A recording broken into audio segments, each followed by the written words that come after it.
talk to you a little bit today about some of the really powerful, important changes that are happening in us, not only after 40, as early as 30, and things you can do to protect your brain and your body, both health and weight. And there's just some really critical information that we think everybody needs to know about, so that's what we want to do today. Yes.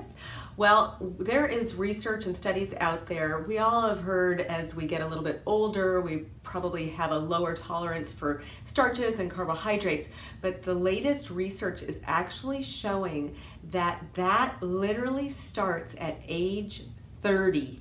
Yeah. And that's at that young, your body is starting to not be able to tolerate and metabolize those carbohydrates and those sugars like it was early on in your life. And it's not just about weight loss. What's interesting is if we look at the brain is kind of mirroring the rest of the body.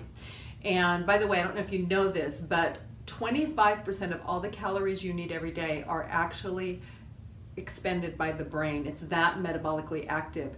An organ that's that metabolically active needs a constant source of really good, clean fuel.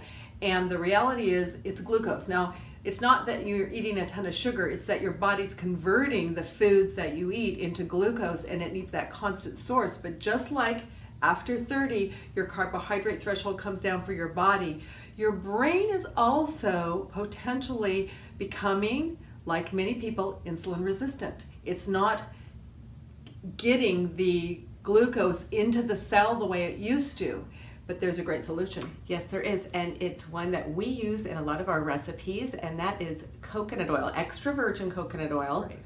And that is because it contains a fatty acid called MCT, medium chain triglyceride. What I love about MCT, and it's about 60% in coconut oil, is it's a fat that doesn't turn to fat. Instead, it goes straight to the liver, where the liver does a little tap dance and turns it into something called ketones. And ketones are the second source of fuel that your brain loves. And in fact, as we get older, because we tend to not handle the sugar as well for various reasons we won't get into today, oh my gosh, it gets those ketones, and they have seen literal cognitive changes in people. Now, they're doing a lot of work with Alzheimer's patients, but this can work for everybody that's having some cognitive decline.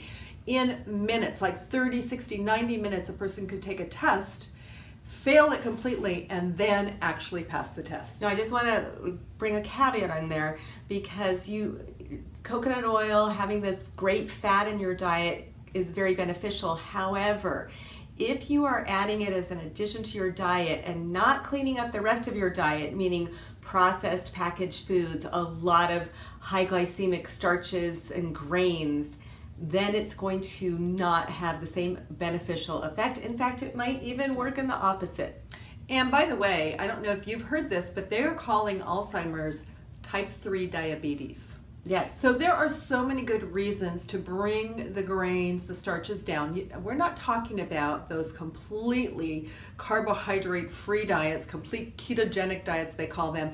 We're talking about reasonable changes, maybe 100 grams of carbohydrates that are very intentional, a little bit of fun food. We have a chocolate recipe. In fact, we'll include it in the post that we have for this video that gives you a source of coconut oil and great pleasure. So it's not about not having fun,